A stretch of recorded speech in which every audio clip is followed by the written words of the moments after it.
साहब खाली इंक्वायरी लिखना उसके ऊपर, इंक्वायरी जैसा लिखे, जब तक इंक्वायरी मुकम्मल नहीं होती वक्फ की प्रॉपर्टी नहीं रहेगी। कलेक्टर साहब इंक्वायरी लिख देंगे और जो भी चीफ मिनिस्टर होगा उनको जाके बोलेंगे आका आपका काम कर दिया, हम अपनी वक्फ की जायदाद से महरूम हो गए। आप कह रहे हैं कि नहीं कागज की जरूरत नहीं है, तो फिर सेक्शन 3 क्या बताओ हमको। आप कह रहे हैं कि कागज नहीं है तो किसने इसको वक्फ किया था ये लिख दो। अरे 900 साल 400 साल पहले की मसाजिद है, दरगाहें हैं, कैसे मालूम होगा बताओ। तो आपका मंशा और मकसद एक ही है कि वक्फ की जायदादों को छीन लिया जाए। सेक्शन 3C क्या है बताइए आप। सेक्शन 3D क्या है कि अगर कोई मस्जिद, दरगाह, खानखा, आशुर खाना आसार खदीमा के तहत एंशिएंट और प्रोटेक्टेड होगा तो वक्फ नहीं होगी, उसका मालिक हुकूमत हिंद ASI होगा। तो क्या वक्फ की जायदाद को छीन नहीं रहे हैं आप? आखिर क्यों इस तरह का कानून आप बनाए और बोलते कि नहीं नहीं पूरे मुसलमान इसकी तायीद कर रहे हैं। अरे जो अबू जहल, अबू लहब का जानशीन है वही मोदी के इस काले कानून की तायीद कर रहा है। जो मोहम्मद मुस्तफा सल्लल्लाहु अलैहि वसल्लम का गुलाम है वो आज भी कहेगा, कल भी कहेगा, सुबह कयामत का कहेगा ये कानून काला है। जिस चीज का मालिक अल्लाह है तुम उसको हमसे छीनना चाहते हो, हम इसको मुस्तरद करते हैं। तो मेरे अजीज दोस्तों और बुजुर्गों, ये कानून का मोटा मोटा मैं आपको समझा रहा हूं। बोलते हैं कि जो ट्रस्ट रहेगा वो वक्फ नहीं होगा, जो बाद में बनाएगा वो वक्फ नहीं होगा। और नरेंद्र मोदी की हुकूमत ने झूठ बोला इस मुल्क के देशवासियों से, कहा कि सेक्शन 2C हम लाए हैं। क्यों लाए हैं? कि हमारे खोजा भाइयों ने मुझसे आकर कहा, अरे मेरे भाई खोजा भाइयों ने, मैं कमेटी का मेंबर था, हमारे खोजा भाइयों ने इस मुल्क के सबसे बड़े वकील को लंदन से लाया, जनाब हरीश साल्वे, किंग्स काउंसिल को लाकर उन्हें कहा कि इस कानून में हमारे बोरी भाइयों को मत रखो, बोरी भाइयों को हमको निकालो इस कानून से, क्योंकि हमारे पास दाइल मुतलक का कॉन्सेप्ट है। आपने उनके कंधे पे रख के तोप चला दी। मोदी ने 2C क्यों लाया? क्योंकि इस मुल्क का सबसे दौलतमंद आदमी ने बंबई में खोजा बरादरी के यतीम खाने को खरीद कर, गैर कानूनी तौर पर खरीद कर, जो वक्फ की जायदाद थी 20 या 22 करोड़ में, वहां पर उन्होंने अपना आलीशान महल बना लिया। तो आज मोदी बोलते हैं कि बीजेपी वगैरह हमने खोजाओं को मेंबर बनाया। तुमने 2C इसलिए बनाया ताकि वो शख्स जो यतीम खाने पर अपना महल तामीर किया उसको फायदा हो जाए। ये इसकी हकीकत है इस कानून की। ये कानून वक्फ की जायदादों को बचाने के लिए नहीं बनाया गया है, ये कानून वक्फ की जायदादों को लूटने के लिए बनाया गया है। पूरे रूल मेकिंग पावर्स, इस कानून के रूल मेकिंग पावर्स हुकूमत हिंद बनाएगी।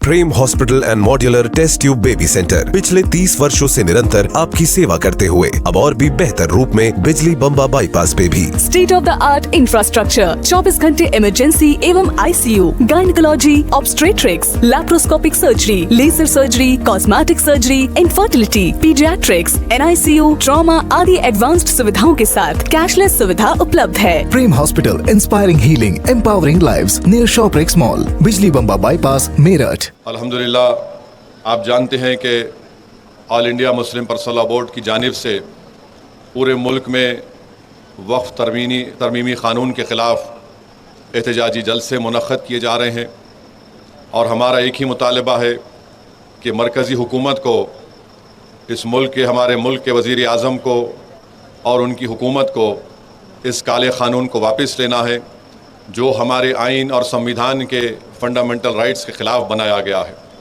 और हम अपने मुल्क के हमारे हिंदू भाई बहनों से, सिख भाई बहनों से और दीगर मज़ाहिब के मानने वाले तमाम अफराद से कहना चाहते हैं कि हमारा ये एहतजाज किसी मज़हब के ख़िलाफ़ नहीं है।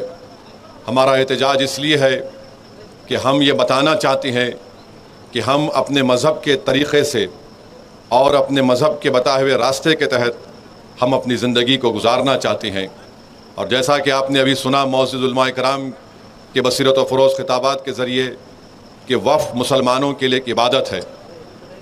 हमारे मुल्क के तमाम मज़ाहिब के मानने वालों को समझना ज़रूरी है कि हमारा देश भारत एक फूल के गुलदस्ते की तरह है और अगर एक फूल भी मुरझाया जाएगा तो गुलदस्ता नहीं कहलाएगा। हमारा मुल्क एक गुलदस्ते की तरह है और कोई बीजेपी RSS के लोग अगर ये कहेंगे, आवाज़ नहीं आ रही, सबको आ रही, आवाज़ नहीं आ रही, हाँ आ रही मौलाना, दिल्ली तक पहुंच रही आवाज ये।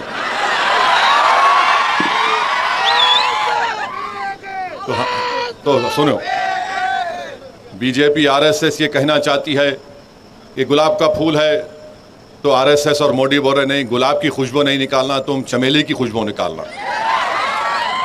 चमेली का फूल है तो आरएसएस बोल रही कि नहीं, तुम चमेली नहीं, तुम गुलाब की तरह बन जाओ। ये तो नहीं हो सकता है ना। ये मुल्क एक गुलदस्ता है, यहाँ पर जितने फूल हैं अगर वो अच्छे रहेंगे तो मुल्क विकसित भारत बनेगा।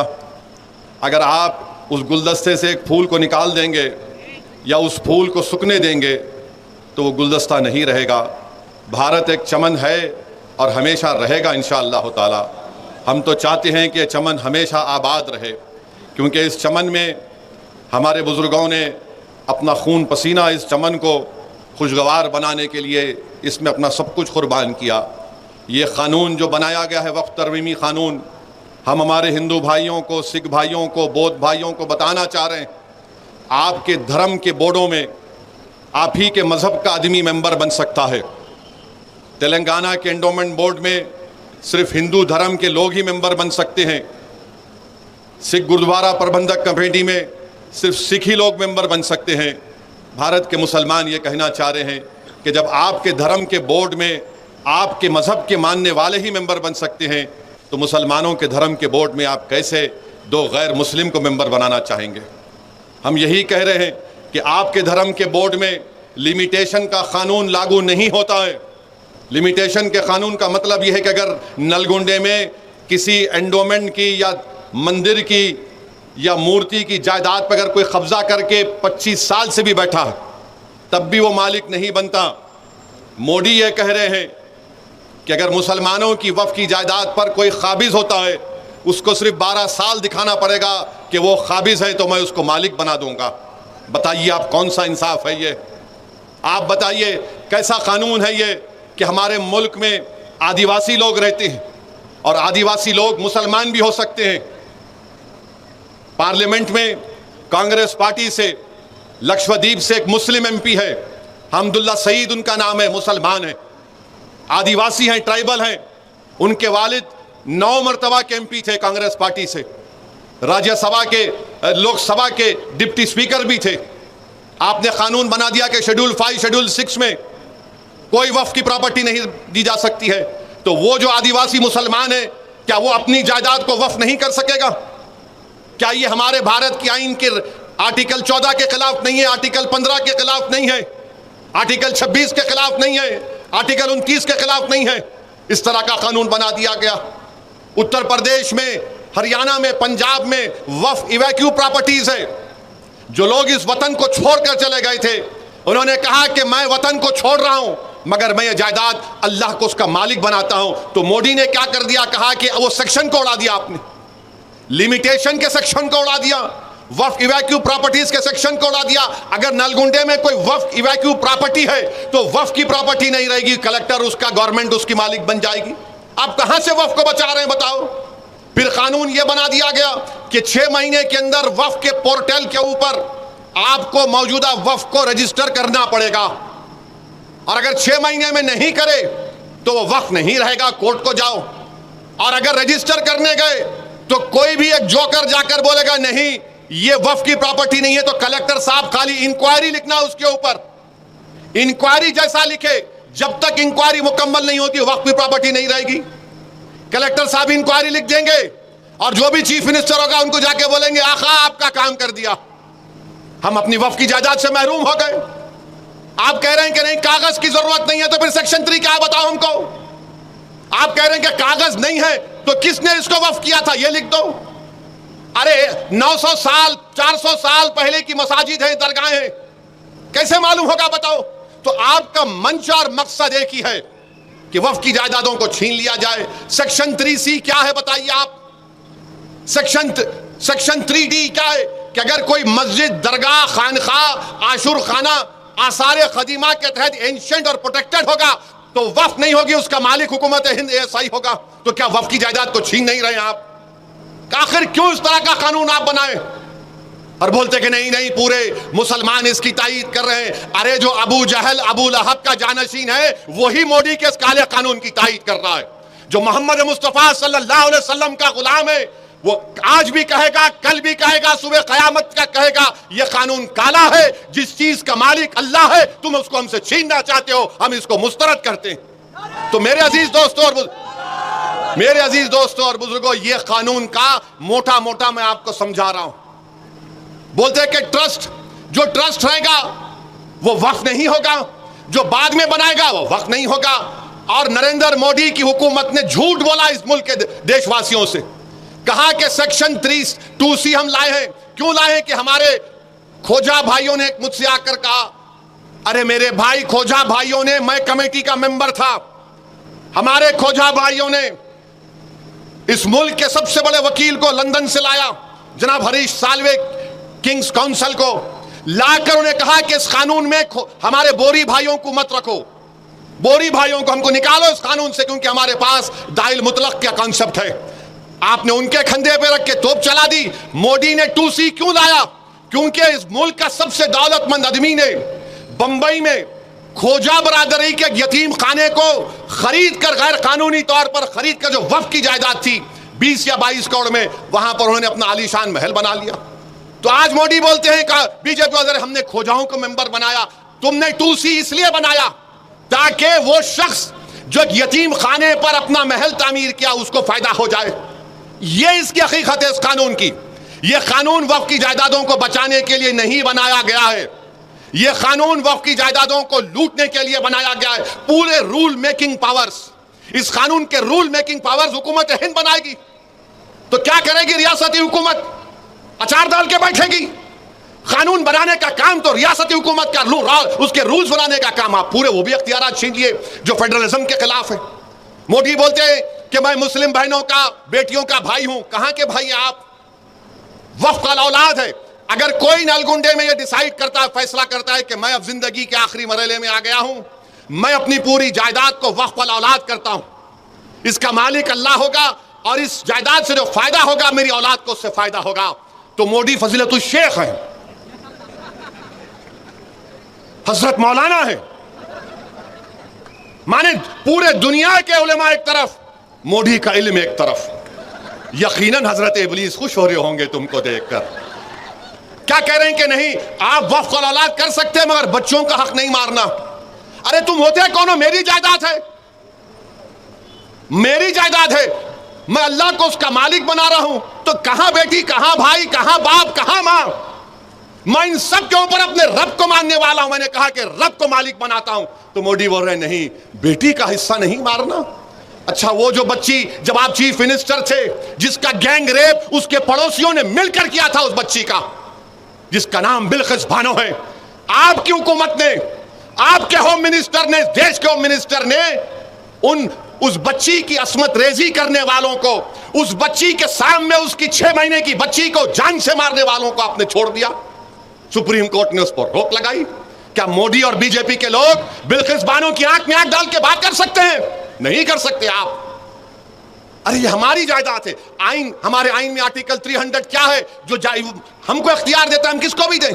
हमारे हिंदू भाई जानते हैं, अगर हमारे हिंदू भाइयों के पास सेल्फ एक्वायर्ड प्रॉपर्टी होगी तो वो अपनी किसी भी, अगर 2 औलाद है तो एक को पूरी जायदाद दे सकते हैं, या उनको भी नहीं दे के मोहल्ले में किसी को दे सकते हैं विल पावर के जरिए। तो विल पावर आपके पास, और हम अपनी जायदाद को अल्लाह को मालिक नहीं बना सकते। यह कानून मोदी हुकूमत ने बनाया है तो वक्फ को बर्बाद करने के लिए बनाया है। तो आपको और हमको इत्तेहाद को अपने मजबूत रखना है, मुत्तहिद रहना है। All India Muslim personal board जो भी प्रोग्राम देगा हम उस पर अमल करें और इंशाअल्लाह ताला हमारा एहतजाज जारी रहेगा। कानून को वापस लेना पड़ेगा। हम एहतजाज को खत्म नहीं करने वाले इंशाअल्लाह ताला। हम अपने वजूद को मिटने नहीं देंगे। बताइए आप क्या बाकी रहेगा अगर मस्जिदें चली जाएगी, दरगाहें चली जाएंगी, खानकाहें वीरान हो जाएंगे तो क्या बचेगा? आप कलेक्टर को इतना अख्तियार दे रहे हैं। वक्फ बोर्ड तो इस कानून के तहत एक पोस्ट ऑफिस बन चुका है। अगर आज आप कोई प्रॉपर्टी देना चाह रहे तो कलेक्टर फैसला करेगा कि आप मालिक है या नहीं। बताइए फिर क्या रहेगा? इसीलिए मेरे अजीज दोस्तों और बुजुर्गों, ये काला कानून है, इसके खिलाफ एहतजाज करना है। और फिर आप जानते हैं कि बीजेपी की सरकार उत्तराखंड में यूनिफॉर्म सिविल कोड का एक बिल लाए हैं, कानून बना दिए वहां पे। अच्छा, ये कैसा कानून है? आप कानून उत्तराखंड में क्या लेकर आए? उसमें आपने एक एक्सेप्शन दे दिया। क्या एक्सेप्शन दिया आपने? कि हिंदू अनडिवाइडेड फैमिली पर यह कानून लागू नहीं होगा, आदिवासियों पर यह कानून लागू नहीं होगा। क्यों नहीं होगा भाई? कैसे नहीं होगा बताओ? हिंदू अनडिवाइडेड फैमिली पे कानून लागू नहीं होगा?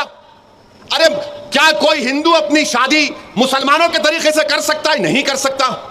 क्या एक मुसलमान हमारे को हिंदू भाई बहनों के तरीके से शादी कर सकता है? नहीं कर सकता है। आपका कानून के तहत आप अपनी जिंदगी और अपनी शादी और अपनी मौत के तरीकों को अपनाएंगे, अपनी जायदाद के बंटवारे को तरीका अपनाएंगे। मैं अपने तरीके से मुसलमान हूं, मगर मोदी बोलते नहीं। फिर आप एक्सेप्शन देते हैं उसमें कि हिंदू अनडिवाइडेड फैमिली पर उत्तराखंड में आप बताइए, अगर मैं तलाक देना चाह रहा हूं तो मैं अपने तरीके से दूंगा। मोदी बोल रहे नहीं, तलाक इस तरीके से देना जैसा मैं बता रहा हूं। अरे भाई ये तो बताओ भाभी कहां है फिर? मैं उनको नहीं बोल रहा हूं, मैं बोल रहा हूं आपको। मैं आज तकरीर के आखिर में बोलूंगा भाभी का मतलब क्या, अभी नहीं। मौलाना बैठे हुए हैं। उत्तराखंड का यूसीसी दफा 25 की खिलाफ वर्जी करता है। क्या हमारी शादी हमारे मजहब से अलग है क्या? बताओ आप। अच्छा, कोई मजहब के मुताबिक नहीं करना चाह रहा, जाओ, स्पेशल मैरिज एक्ट है, स्पेशल मैरिज एक्ट है। जायदाद आप इस्लामी तरीके से नहीं देना चाह रहे, इंडियन सक्सेशन एक्ट है, जाओ। एडॉप्शन करना चाह रहे आप, जाओ, एडॉप्शन एक्ट है, ये सेकुलर एक्ट है, उसको इस्तेमाल करो ना। यूसीसी तो इस मुल्क में 3 कानून है, मगर नहीं, आप उसको चेंज करना चाहते हैं। तो उत्तराखंड का यूसीसी आर्टिकल 25 के खुली खिलाफवर्जी करता है। अच्छा, आर्टिकल 25 क्या बोलता है? हर एक को जमीर की आजादी है, जमीर की आजादी। कोई बोलेगा कि नहीं, मैं शादी नहीं करके, हम बालिग हैं, हम औरत और मर्द हैं, हमारा जमीर हमको कहता है हम शादी नहीं करेंगे, कानून इजाजत देता है।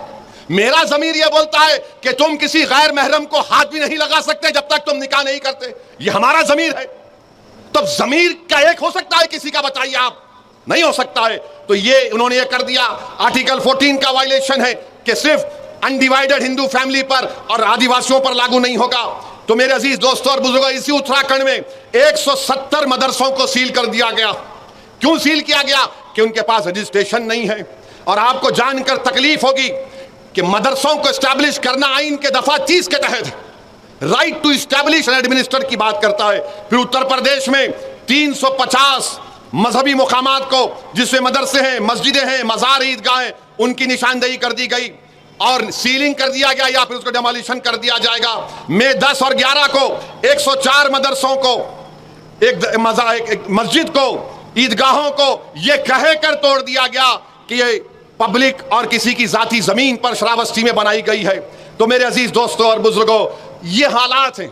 और फिर गुजरात में बीजेपी 1998 से पावर में है, 25 साल से पावर में। अहमदाबाद में, दानी लिमडा में, चंदोला, एक वहां पर एक तालाब है, 30-40 साल से गरीब लोग रहते हैं, मुसलमान और हिंदू मिलकर। आपको जानकर तकलीफ होगी कि 4000 से लेकर 8000 झोपड़ी और घरों को तोड़ दिया गया।